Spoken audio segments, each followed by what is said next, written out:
Imagine this. Your thoughts, your beliefs, your feelings. This is your house. But is it your home? Hi, I'm Nelson DeMello, and join me as we try to find our home beyond our borders. I don't know. I think that's fine. Yeah, that's a good take. This is one of the most theologically brain-busting stories, not only in the Old Testament, I would say in the whole Bible. The spiritual implications go past people's heads. I think people read into this story so much to fit their box, but if we were to really look at it for what it is, it puts us in, I don't know, we might not have a category for it. Let me give you an example. Only God's people can do spiritually good things.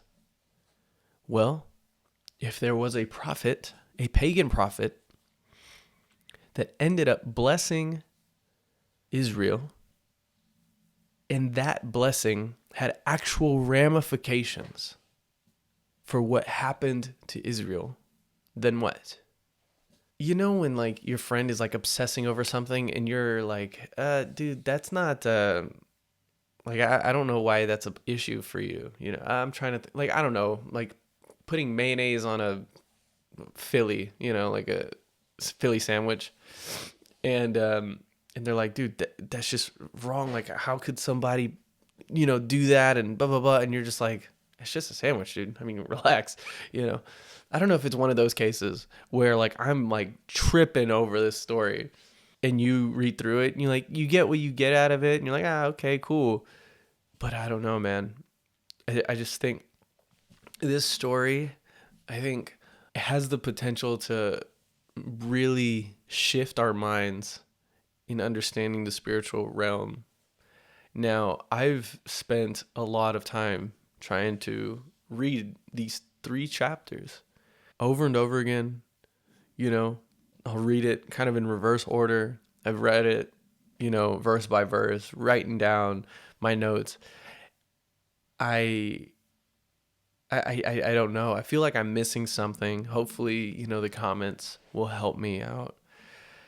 But this is, yeah, I would say maybe pure speculation, pure, I don't know, man. We're just going to have to go on this ride with me. But the story is of Balaam, the pagan diviner, world renowned. Historically speaking, this man did exist. There's an inscription on some ancient wall with his name and title.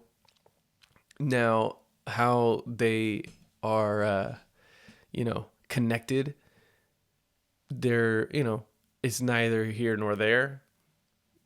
You can't confirm nor deny. So we can assume that it's true, right? There's no harm in assuming it's true.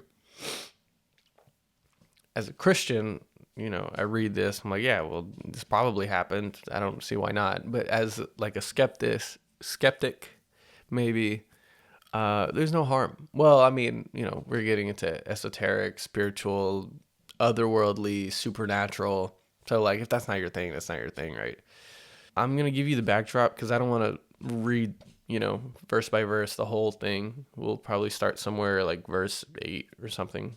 But essentially, Israelites are encroaching the promised land. They go to war with this group and destroyed them and is kind of taken over that land. Now, the king of Moab, he sees these people and he's like, they're kind of a large population. I'm going to get this diviner. I'm going to pay the divination price, and I'm going to pay him to curse these people. Now, here's like the first kind of layer to this. The thing is, God interrupts this. God wouldn't have to interrupt it if it wasn't legit. You know what I mean? Like, if it was just foo-foo coming out of his mouth and he just performed this big show, then, like, let it be. Because at the end of the day, even optically, right? Because I think that became the argument when I was like arguing with ChatGPT. But the argument is that the optics would have looked bad. You know, it would have scared the Israelites. It would have empowered the Moabites. But the point is that we talked about this last time, in the land in which I give to you. So another upset for Team God would have been nothing, you know, like that's basically what happened in Egypt. Another upset, you know, that would have just been another notch in God's belt, another praise God moment. Like, dude, he is big, he is powerful. Look at what he does. So the optics, you know, there's an assumption that God, like, isn't that strange that whoever, because again, maybe ChatGPT is just way off, but the idea of ChatGPT is that it amalgamates information that's on the internet, right, and curates it, which means that in some shape or form, this is a scholarly opinion, maybe not the majority, but it is a scholarly opinion. But in that theology, you have to assume that God's faithfulness is contingent on the faithfulness of the Israelites, right? Like, oh, God can only take the land if the Israelites are willing. I mean, that's what we see with the first generation. But again, like, we zoom out, and that's not really the case. Or like, they have to be strong enough, or they have to be faithful enough, or, you know, whatever the case is. But then, you know, we read the rest of the Old Testament, and they're like screw ups for the rest of the book. It's like, I think that's just, it's incongruent to what we see in the rest of the story. So yeah, you have somebody with, I guess, real authority then. Real spiritual authority. Now, this is where it gets kind of even weirder. I don't know if it's registering, you know, how strange, how weird this is. But here, let me read, I think verse 8. Yeah, verse 3. This is Balak sending its delegates to talk to Balaam, okay, the son of Beor. Okay, so this is verse 3. He says, "Behold, a people has come out of Egypt. They cover the face of the earth and are dwelling opposite me. Come now, curse this people for me, since they are too mighty for me. Perhaps I shall be able to defeat them and drive them from the land, for I know that he whom you bless is blessed, and he whom you curse is cursed." That is his reputation. Anyone he blesses is blessed. Anyone he curses, he curses. He is cursed. That is his reputation. I tried to kind of figure out, like, maybe how this was possible, and maybe have some kind of imagination on how, you know, not his upbringing, but like, how did he get this title, right? Like, what is the mechanism in which he did this? Has he always been an instrument of the Lord? You know, just these questions. The idea is that he's a pagan diviner, so he knows all of these gods, right? And I wonder if he then, as a diviner, if he's a middleman, right? I guess that's the like, dumbing it down, he's the middleman, you know, between these two realms. So he kind of, you know, knows the spirits, knows who they belong to, what people they belong to, and maybe convince them or bribes them, or, you know, whatever the case is, and has like real connection to these spiritual beings. Now, we kind of get this idea, we kind of get this glimpse that territories are kind of controlled by spiritual beings, right? This kind of becomes the Elohim. Now, I'm bringing that up. I'm sorry, I'm all over the place, dude. I'm going to sound like a mad scientist. I'm going to sound mad, okay? But I bring this up because If we read in verse 18, I guess I'll go back and read everything. But he says, I could not go beyond the command of the Lord my God to do less or more. This is Balaam speaking. Now, the Lord my God here is, Jehovah Elohim, my Lord my God, Jehovah Elohim. Jehovah is God's covenant name, right? It's Yahweh. Elohim is his title in this case. So he's saying Jehovah, Jehovah God over all, Elohim. So this is God, the chief God, is basically, the English, that's what it would say. So Jehovah, his covenant name, Yahweh, the chief God. That's one thing that just like blows my brain. So he knows God's covenant name. He has some knowledge of him, but there's also the Elohim, right? This is why I bring it up. And so I don't know if he just knows how to kind of manipulate the Elohim. Yeah, you know what? I'm going to bite the bullet. Let's read. Let's just read. I'll read slowly. Okay, let me read 7. Now, the elders of Moab and the elders of Midian departed with the fees for divination in their hands, and they came to Balaam and gave him Balak's message. And he said to them, we lodge here tonight. Right? Balaam said this. Lodge here tonight, and I will bring back word to you as the Lord speaks to me. So the princes of Moab stayed with Balaam. And God said to Balaam and said, who are these men with you?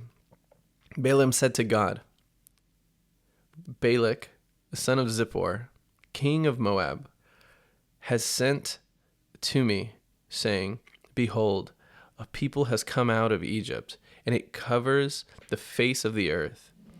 Now come, curse them for me. Perhaps I will be able to fight against them and drive them out. Now, me trying to take every word into account, right? Trying to really understand this theory that, in Deuteronomy it says that Israel is my chosen people, that these are my allotted people, right? That everyone else has their pick, all the Elohim have their pick, but I've chosen Elohim as my possession, or as Israel as my possession, right? So maybe there's a sense that Balaam was spiritually aware enough to understand that, Yahweh, I have to speak to Yahweh because Yahweh is Israel's God. But he's not repeating verbatim what the delegates said, right? And he says a people. So he doesn't really recognize the people. You know what I mean? Isn't that interesting? So again, he says, behold, a people has come out of Egypt. So he's not repeating verbatim what the delegates say, and he's still using a people. He doesn't say your people. I don't know if that makes sense. What I'm implying, I don't think it's safe. You know what I mean? Like it's not sound. It's not, what I'm implying is that God has one relationship with someone outside of his covenant. Okay. You can use that for metaphor and, what is going on there, right? Like, so you're telling me you're not Christian, but you have a relationship with God? That's kind of crazy. 2, not only that, but God is using him as a vessel for control, for destruction, for, as a tool, as a means to fulfill his will. So not only does he have some kind of relationship with someone outside of his covenant, but he's also using him to fulfill his plan. He's being used by God. That, to me, some people are going to be mind blown by that. Some people are, confused, go home, go pray, go figure that out. Which, when I say it out loud, it's like not crazy, right? We read Romans 9. Some people are vessels of destruction. Like that's their purpose on the planet is to bring about destruction, which I don't want to get into too much because, that also implies a lot of things. So, but that's what we see. We see this person who doesn't belong to God, totally in relationship with God, being used by God. Now, relationship, that's tough, right? We can't assume what's going on before. And so we can't assume, like, okay, in some sense, God uses Balaam to bring about the judgment he has on the land. This much we can surmise, we can assume, because we read, right, that Israel taking over this land is a prejudgment on the land already. They don't deserve it. They're cursed. They're, all these things. I'm bringing in the Israelites to enact my judgment. This is found, I think in Deuteronomy. I think we read this in Leviticus already. We'll see it more. And so it's plausible to me that he was a vessel in that judgment as well, right? Which is why this isn't such a strange thing. Like, to me, it's strange that he's known as a pagan diviner and people are like, giving him money. So like, that's his reputation. So people have been doing that. And when they are like, okay, I want you to curse, the Midianites, we're the Moabites or whatever, or the Amalekites, whatever's going on. He goes, oh yeah, let me talk to God, Yahweh God. It's not like God showed up to him and he's like, whoa, who are you? That I think is the first thing that I'm like, that's weird. You know who this person is? That's strange, Verse 8, he says, and he said to them, lodge here tonight, and I will bring back word to you as the Lord speaks to me. The Lord, all caps Lord. It's not that God introduced himself to Balaam at some point in this story. Balaam already knows God and was like, no, yeah, let me go talk to God real quick. So you have a guy, not an Israelite, who knows God, who has some kind of relationship with God. I'm not assuming an intimate relationship. I'm not assuming anything except for, hey, these guys know each other. Outside of what is conventional, they know each other. Like, this is, like, granted, at this time, there's no Bible, right? Like, there is no word of God. It's being made as the story is being told. Like, the formality of it just doesn't exist there. Like, it doesn't exist yet, and it doesn't exist in this story. I'm so mind blown right now. Like, if God was made up like only to the Jewish people, then only the Jewish people would know who this made up God is. You know what I mean? But that's not the case. Like, we see Jethro, for example. Jethro's a Midianite. He's the father-in-law of Moses. He worships God, Yahweh, This is, like, I think of Romans 1. There's a lot in Romans 1, but there's a verse that talks about how his invisible qualities are made known to man, and we will be judged based on that. Like, you'll be judged based on what you know. And so, like, you don't need a seminary degree, and it's not a test. It's not like your dissertation test. It's like you're going through life, and you kind of get this feeling and grip that God is real, and how you respond to that is and what you are revealed, you will also be judged for all of that. I think that's maybe where Man, it took 25 minutes, but we're finally at, I think, why I'm uncomfortable. I just had to talk it out with you guys. Isn't that crazy?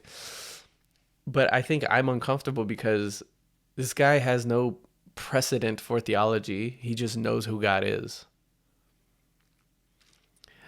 Sorry, y'all. It's cool for real. You know what I just remembered though? Like, subscribe, send this to somebody, send it to that person you're thinking of, send it to that person who needs to hear this. Look, I know perhaps it'll make it awkward, whatever, but be passive aggressive. Like, it's fine. Send the indirecta. It's okay, bro. It'll mean a lot to me. Do it for me, bro. Do it for me. Do it for you. All right, let's get back to the serious stuff though. Keep it in mind though. Now, like, at some point, I have to talk about the fact that some people are naturally inclined in this direction, and which is why, right? Because this guy this guy is a POS. Like, he's not a good guy. You know, he cares about his reputation too much. He wants the money. He's just a normal guy. You know what I mean? There's nothing, he does not have like the imprint of God on him whatsoever. Animalistic desires, just your normal Joe Schmo wanting success and power, fame, all that, right? This guy has spiritual authority or knows how to navigate through the spiritual realm. He has a sensitivity to the spiritual world that also tells us something, right? That the gifts of the Spirit have to be, what I'm not saying is the gift of the Spirit aren't special. What I'm saying is we have to be careful with people that are naturally inclined in that direction and saying that God gave them a gift. I think for me, that then makes it, like, that gives me stronger parameters of when something is the gift of the Spirit and something that is, you are just spiritually inclined in that direction. What I mean is, LeBron is a genius in his own right? LeBron, you put a basketball in his hand and he can do anything. Steph Curry, same thing. Now, the connection he has to all of his senses, his body, the connection his brain has to his body, that's one. The connection that he makes of the game of basketball, of human behavior. What I mean by human behavior is he knows if I feint this way, he's going to stutter this way. Now, we're at a high level. That stutter might be for 0.25 seconds. But that's enough time for me to make this movement, and then he'll go over here, and then I go over there, and boom, I just did what I wanted.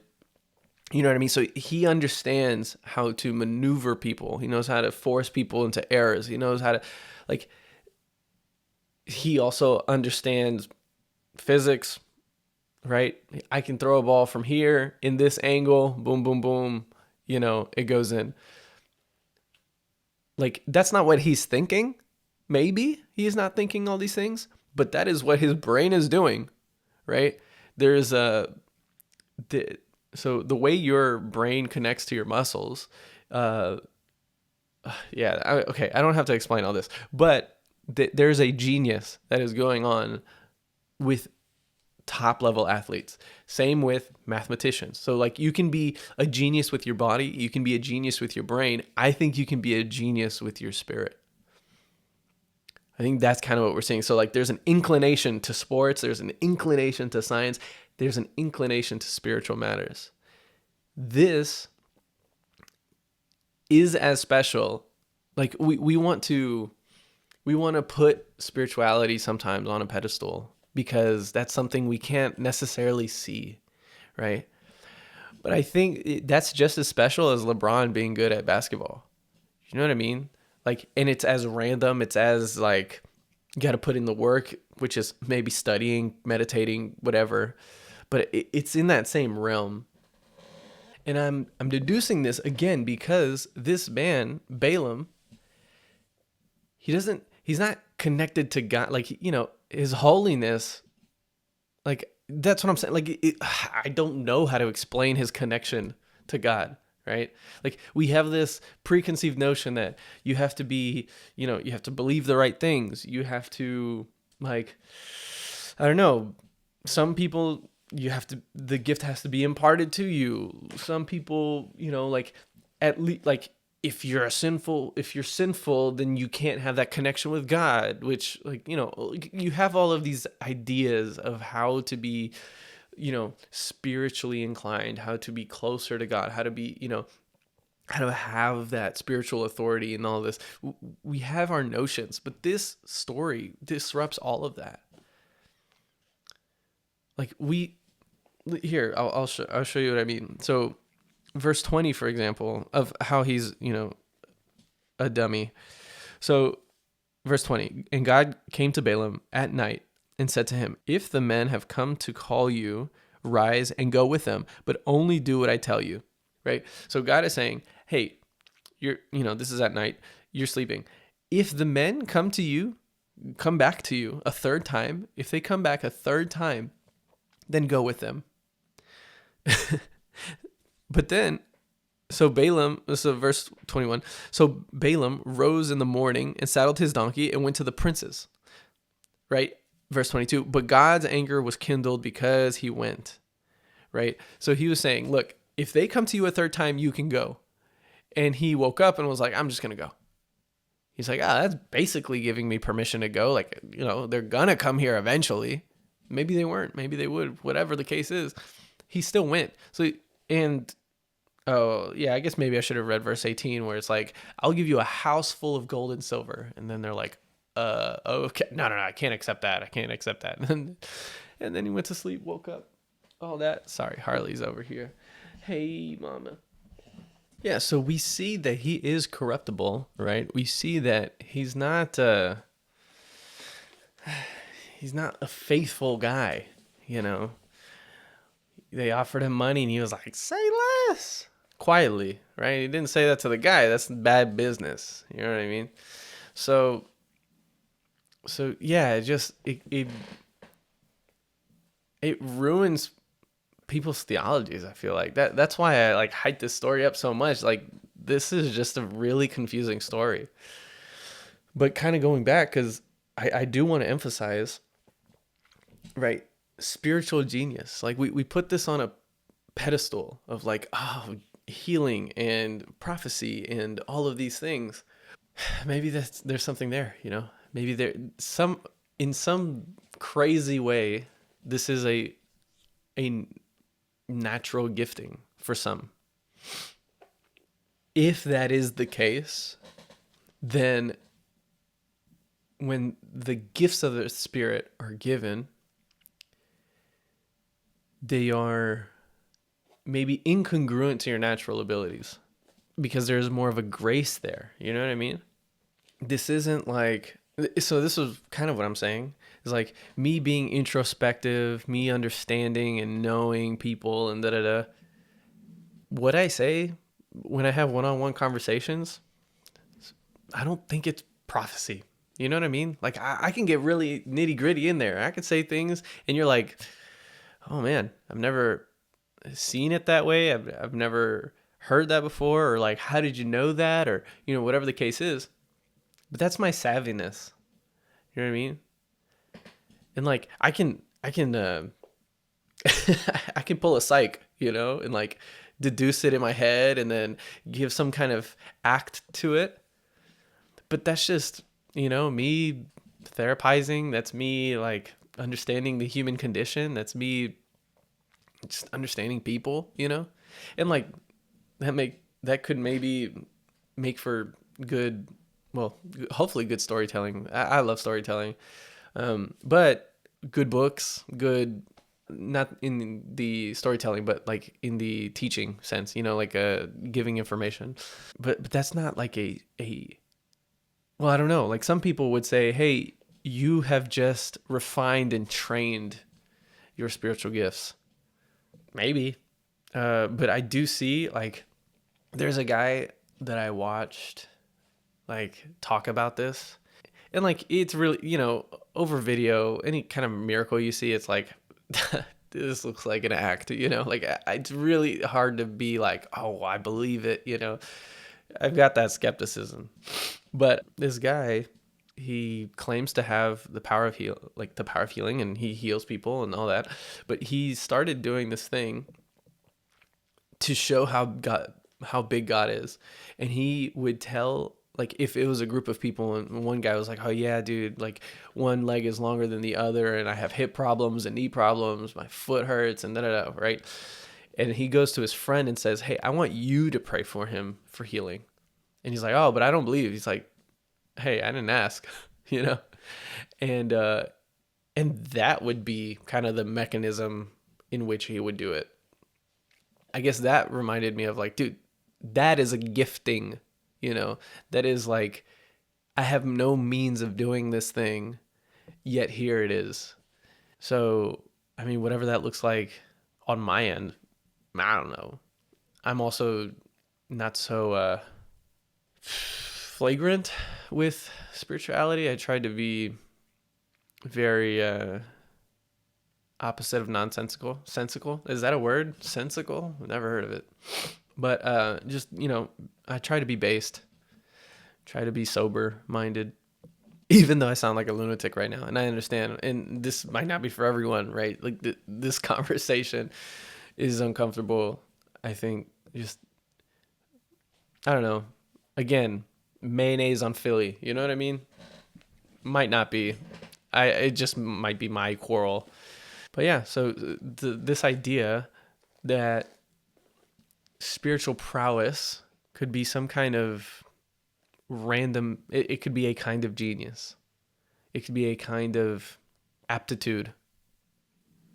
Yeah, and so if that's the case, if there's like a natural aptitude for spirituality, then that means that there's a chance that very spiritual people can actually be very corrupted, evil, disobedient.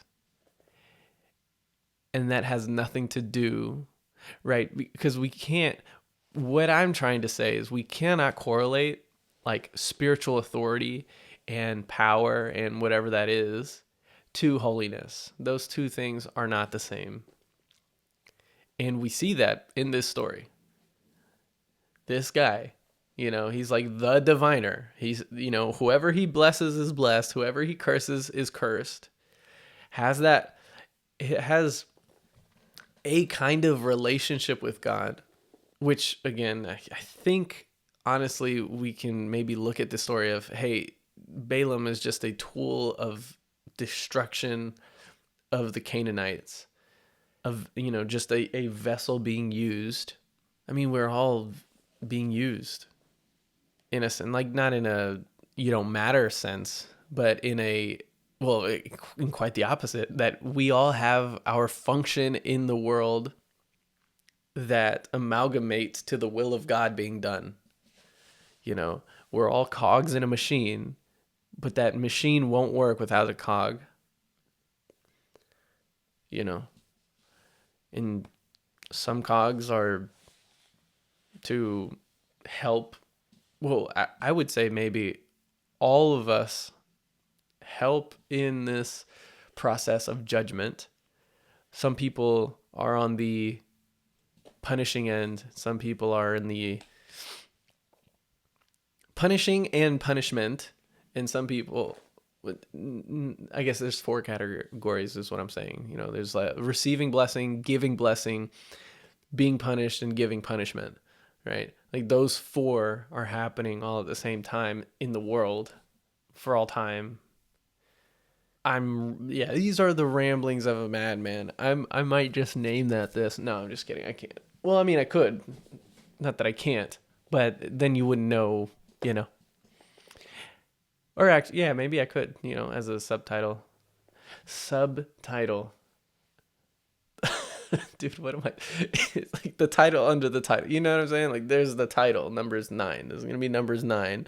And then the title under the title, the subtitle. But I'm not like, it's not a translation of what I'm saying. Subtitle. Maybe I should redo this whole thing, man. This is not it. So 11, remember, Balaam's told God what the delegates said. 12, God says to Balaam, you shall not go with them. You shall not curse the people, for they are blessed. Again, not even God is acknowledging that they're his people. It's just a weird conversation, man. You shall not curse the people, for they are blessed. And I mean, maybe that the is like he's the guy, or he's just, hey, that's the guy. The people.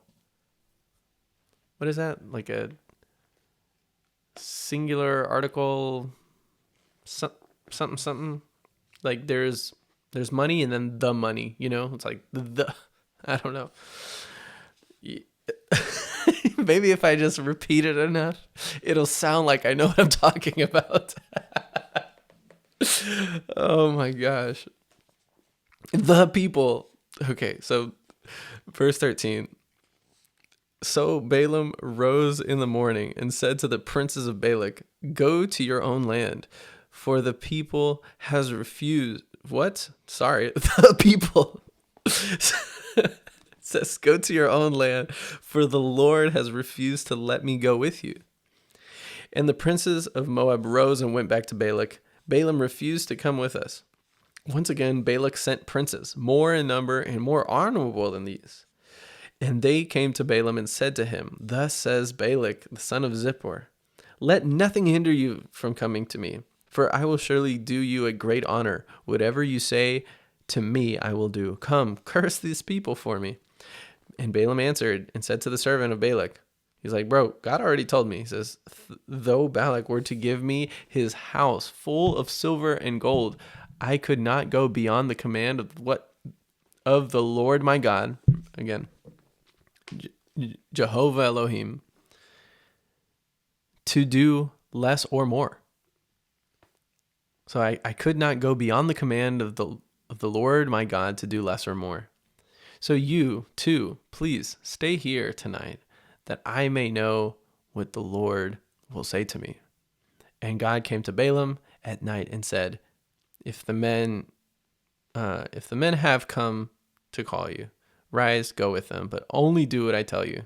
So Balaam rose in the morning, saddled his donkey, and went with the princes of Moab. Again, he's like, man, but I could get a house of gold and silver. One thing I did find interesting, it's this progression of what we see, at least, of his reputation. So this is verse 6, verse 8, verse 38. Shows a progression, the reputation that he curses and blesses. Verse 8 says that he hears from God. Verse 38 says that he's at the whim of God. Well, really what we're going to see is that Balaam is beaten into submission, essentially, to do exactly what God says. Now, again, ChatGPT brings up this idea, and this will have to be a conversation for the next time, just because I think I've left you with enough for a week. But it's this idea, ChatGPT is like trying to convince me that God literally hijacks his like vocal cords and like speaks like he's trying to curse, and then what comes out instead is blessing.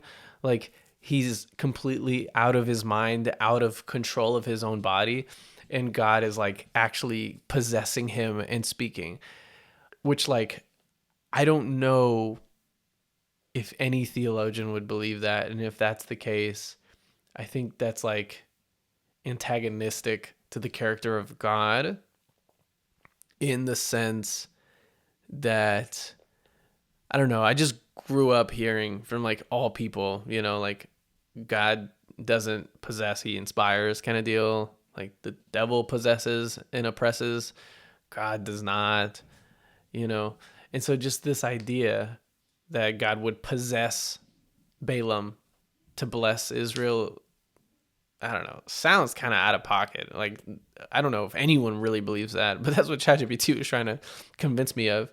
And like, I asked for clarification, but it does seem that God entirely coerces, like in every facet, to scare the living bones out of Balaam to do exactly what God told him to do.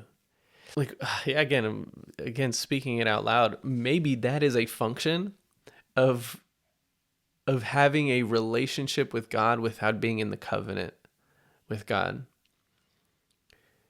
And like, you're like, oh, so he can coerce people outside. It's this sense of you're going to fear the Lord one way or another. And if it's not going to be in awe and wonder, and that drives your obedience and your joy in following God, it's going to be in a different way, which is either way, God is going to get what he wants. You could be on the right side or the wrong side, but it's going to happen, you know? And I don't, maybe that's some kind of projection of what I believe power looks like or something, right? Like I could be completely off and completely wrong. But I do get this sense that the way God treats Balaam might be prescriptive to people that don't believe in God. No, they believe in God. They're there. That just don't have covenant with him. That broadens our idea of what covenant looks like spiritually, right? What it looks like to be on either side of covenant with God, to be in covenant and out of covenant, to be in the spiritual realm, but not have the protection of God over your life. And like, at least the rumors of what King Solomon went through, spiritually with the Book of the Dead or whatever book that is, people go through it and he's like, whatever. Like, I think of that maybe where he had to like use tricks to tame people because he didn't have like God's blessing over his life anymore, or God's protection. So he had to protect himself through different means. Like that's one aspect. Honestly, I think of Dr. K, if you don't know who he is, I think he's a fantastic guy. Like his outlook on life, his understanding, his wisdom. He's a neurologist, I think. But he's Hindu and he practices. And he says that he can't share his experiences because last time he did, he was like disconnected for years. And Christians, on the other hand, they can't keep their mouth shut. You know what I mean? There's almost like a meritocracy with Dr. K that is tied to his spirituality. Where with us, we're gung-ho and we're just all over the place. Like to the point of embarrassment, I must say. But regardless, like it's not merit-based at all. It's entirely grace. And I think that's like where we can see the disconnect. Like I'm really trying to, like, I don't want to put the world in a box just to make everything fit nicely.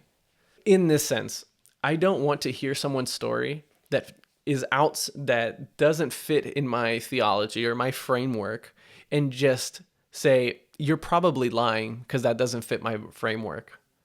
I would rather believe honest people and transform my framework to fit all of the honest people. Now, I say honest people because some people, are lying, right? Or are completely misinformed. But because then it's like, who's who?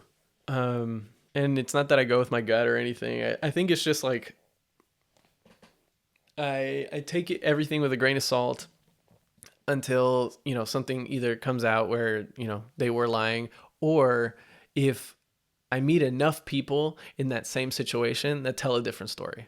And so, I think that's my pursuit here, is trying to, in a sense, it is being open-minded, but in a responsible way. Like I still know like the root in the core, right?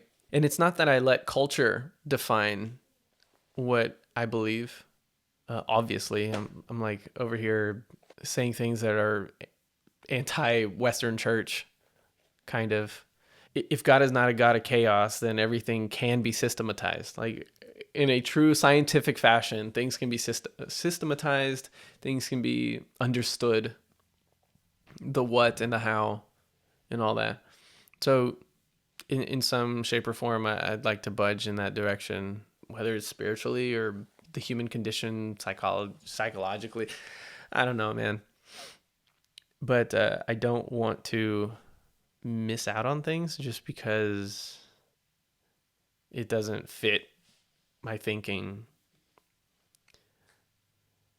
Now, yeah, that's not everybody's ministry. You know what I mean? Like, what's it to you for you? Like, I'm not saying, I mean, maybe you specifically, you're like, dude, why? I don't even care. Like, why are you making, it's not that big of a deal.